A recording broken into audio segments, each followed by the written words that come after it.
विद्यार्थी भाई बहनों, धोरण 12 आंकड़ाशास्त्रना पहलू पाठ्यपुस्तक में बीजू प्रकरण सुरेख सहसंबंध एना विषे આપણે અભ્યાસ કરી રહ્યા છીએ। આની અગાઉ આપણે આ પ્રકરણના 6 ભાગની અંદર અભ્યાસ કર્યો। એમાં છેલ્લે જે કાલ પિયર્સનની રીત એના અંગે આપણે ચર્ચા કરી રહ્યા હતા। એને ગુણન પ્રકારની રીત તરીકે ઓળખીએ છીએ। એ રીતના આધારે આપણે સૂત્ર મેળવ્યા હતા। મુખ્ય સૂત્ર R સહસંબંધાકાર બરાબર સહવિચરણ xy, x નું પ્રમાણિત વિચલન, y નું પ્રમાણિત વિચલન, એટલે કોએફિશિયન્ટ xy sx/sy।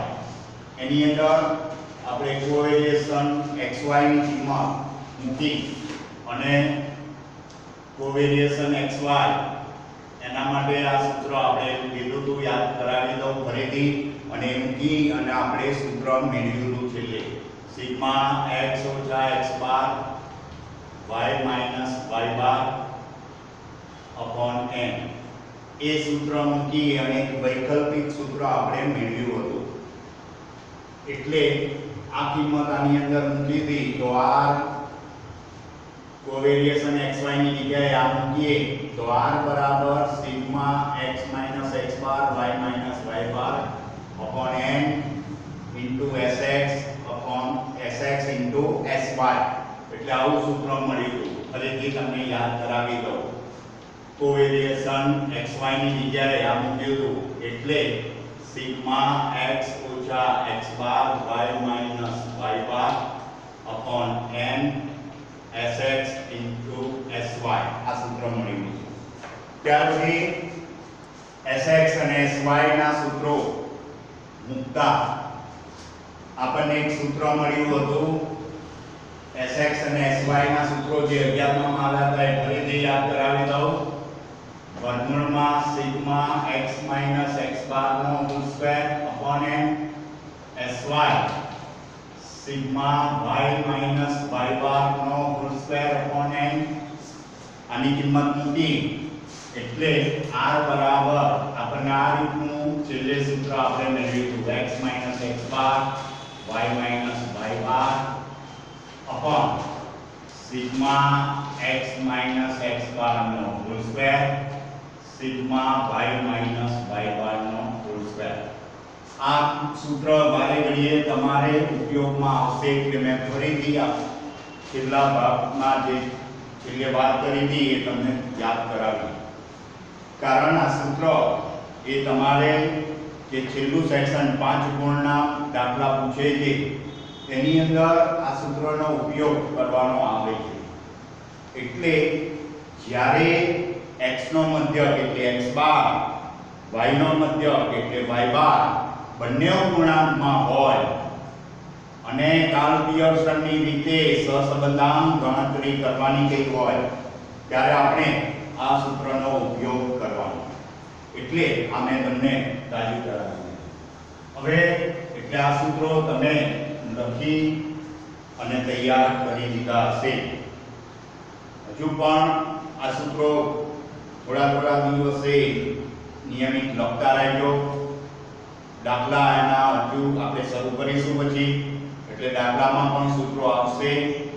સૂત્ર આવડશે તો તમારું કામ ઘણું સરળ બની જશે અને સારા માર્ક્સ લાવવા માટે આપણા જે આંકડાશાસ્ત્રના વિષય માટે સૂત્ર એક બહુ મહત્વનો ભાગ ભજવે છે। એટલે વિદ્યાર્થી મિત્રો, સૂત્રો એ થોડા સમયાંતરે ભલે પ્રકરણ પૂરું થઈ જાય પણ જૂના પ્રકરણના સૂત્રો અવારનવાર લખતા રહેવા, એટલે તમને સૂત્રો સતત યાદ રહ્યા કરે।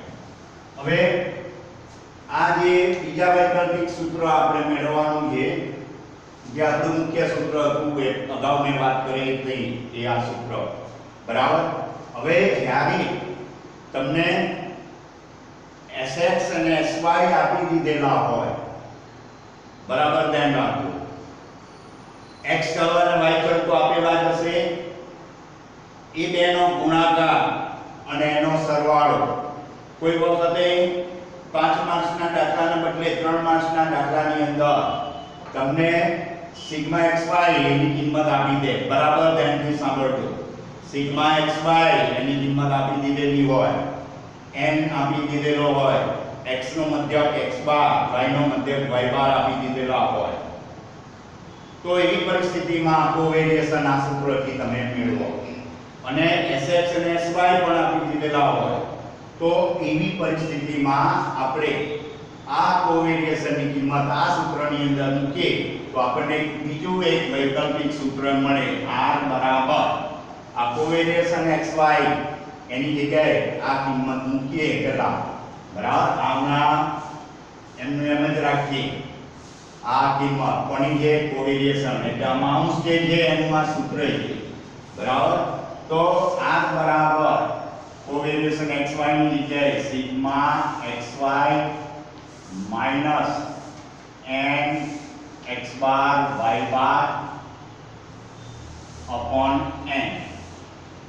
કોવેરિએશન નું આ કિંમત મૂકી દીધી, n છેદમાં આવ્યો.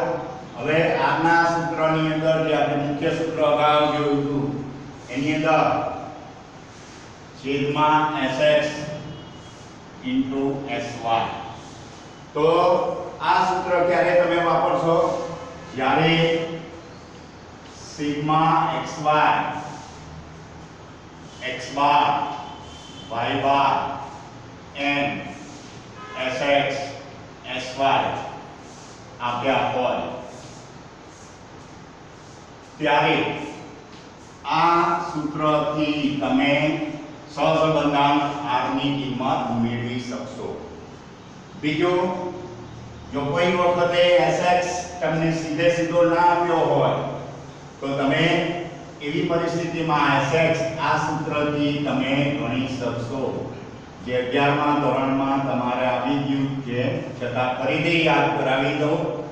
sx એટલે x નું પ્રમાણિત વિચલન sigma x square upon n ઓછા x બાર એનો વર્ગ, અને sy બરાબર sigma y square upon n ઓછા y બાર નો વર્ગ. આ ત્રણેય સૂત્રો આપણે આની અંદર મૂકીએ તો આપણને એના ઉપરથી આ જે મુખ્ય સૂત્ર છે, બરાબર, એની અંદર આ ત્રણેય સૂત્રો તમે મૂકશો એટલે આપણને એક નવું સૂત્ર મળશે. એ સૂત્ર એ આ પ્રમાણે મળશે, બરાબર ધ્યાન રાખજો. r બરાબર n સિગ્મા xy ઓછા sigma x into sigma y છેદમાં n સિગ્મા x સ્ક્વેર ઓછા સિગ્મા x નો હોલ સ્ક્વેર. બીજા વર્ગમૂળની અંદર n સિગ્મા y સ્ક્વેર ઓછા સિગ્મા y નો હોલ સ્ક્વેર. આ સૂત્ર એ તમારે ઘણી વખતે 5 ગુણના દાખલાની અંદર આ તમારે ઉપયોગમાં આવશે. જ્યારે sigma xy sigma x sigma y, હવે તમને એમ થશે કે અહીંયા તો કોઈ સિગ્મા x કે સિગ્મા y નતો, પરંતુ આ જે x બાર છે એ x બાર નું સૂત્ર અગાઉ પણ મેં કહ્યું હતું, છતાં ફરીથી યાદ અપાવી દઉં. Sigma x upon n y બાર સિગ્મા y અપોન n એ આની અંદર મૂકશો x બાર અને y બાર ની જગ્યાએ, તો તમને એમ થશે કે અહીંયા આગળ જે n અહીંયા હતો અને અહીંયા આગળ કેમ આવ્યો, એવો પણ પ્રશ્ન ઊભો થશે. જો આ સૂત્રની અંદર તમે x બાર અને y બાર ની કિંમત મૂકશો, બરાબર ધ્યાન રાખજો, એટલે એ શું થશે, n ઉડી જશે, એટલે અહીંયા n છેદમાં 1 વખત રહેશે. એ લસા રૂપે એ અહીંયા ગુણાય છે. હવે થશે કે આનો છેદનો લસા n અને આ n, તો એ શું થશે, બંને ઉડી જશે, બરાબર. એટલે કહેવાનો મતલબ શું છે કે તમે જે કયા સૂત્રમાં મેં તમને આખું સાદું રૂપ આપીને કર્યું હતું, તો આ સૂત્રની અંદર આ બધી કિંમત મૂકશો અને લસા રૂપે તમે ગણતરી કરશો તો આખરે આવું સૂત્ર મળશે. આ સૂત્ર ક્યારે વાપરવાનું એ ખાસ ધ્યાન રાખજો. તો આ સૂત્ર બરાબર યાદ રાખજો જ્યારે x બાર અને y બાર એટલે x નો મધ્ય અને y નો મધ્ય બંને અપૂર્ણાંકમાં હોય અથવા બેમાંથી કોઈ એક અપૂર્ણાંકમાં હોય એટલે આ સૂત્ર. તો જ્યારે x બાર અથવા y બાર, x બાર એટલે ખબર છે x નો મધ્ય, y બાર એટલે ખબર છે y નો મધ્ય, x બાર અને y બાર બંને અપૂર્ણાંકમાં હોય xy અથવા y બાર અથવા બંને x બાર એટલો અપૂર્ણાંકમાં હોય કાં તો y બાર એટલો અપૂર્ણાંકમાં હોય અથવા બંને અપૂર્ણાંકમાં હોય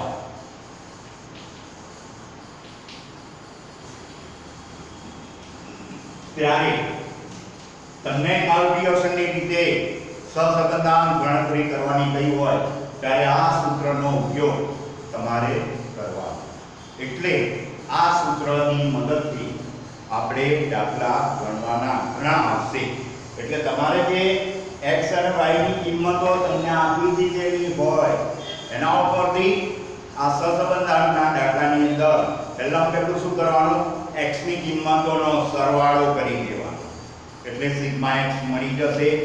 y ની કિંમતોનો સરવાળો કરી દેવાનો એટલે સિગ્મા y મળી જશે. પછી એના ઉપરથી સિગ્મા x ઉપરથી x નો મધ્ય એટલે x બાર એ સૂત્ર મેં તમને કહ્યું છે અને દાખલા વખતે પણ આપણે એનો ઉપયોગ કરીશું. x બાર શોધી કાઢવાનો, પછી y બાર શોધી કાઢવાનો. y બાર બરાબર સિગ્મા y upon n. બંને તમે શોધી કાઢ્યા. હવે જો બેમાંથી કોઈ એક અપૂર્ણાંકમાં આવે અથવા બંને અપૂર્ણાંકમાં આવે તો આ સૂત્રનો ઉપયોગ કરજો.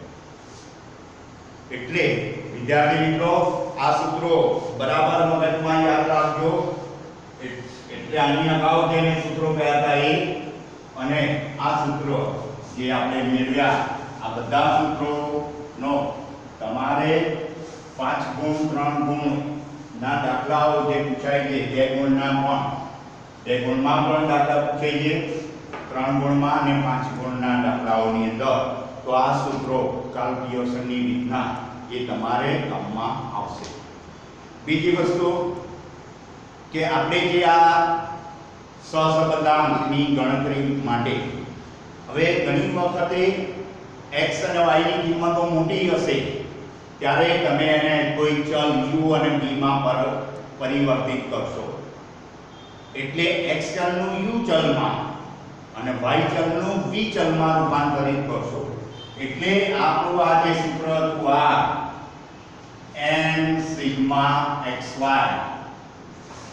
ઓછા sigma x into sigma y n વર્ગમૂળમાં n સિગ્મા x સ્ક્વેર ઓછા સિગ્મા x નો હોલ સ્ક્વેર જે આપણે છેલ્લે સૂત્ર મળ્યું એ n સિગ્મા y સ્ક્વેર ઓછા સિગ્મા y નો હોલ સ્ક્વેર. હવે તમે x ચલને u માં રૂપાંતરિત કરો છો, બરાબર ધ્યાન રાખજો. એ આગળ ડિટેલમાં હું વાત કરીશ પણ x ને શેમાં રૂપાંતરિત કરો છો, u માં, અને y ને v માં રૂપાંતરિત કરવાનું તમારે આવશે. હવે u અને v તો એ તમે તમારી જે આ x ની કિંમત છે એમાંથી કોઈ અચળ a બાદ કરશો, બરાબર. અને જો જરૂરિયાત હોય તો કોઈ વખતે અમુક સંખ્યાઓ 2 ના ગુણકમાં અથવા 5 ના ગુણકમાં અથવા 100 ના ગુણકમાં હોય તેવી પરિસ્થિતિમાં એને ભાગવી પડશે.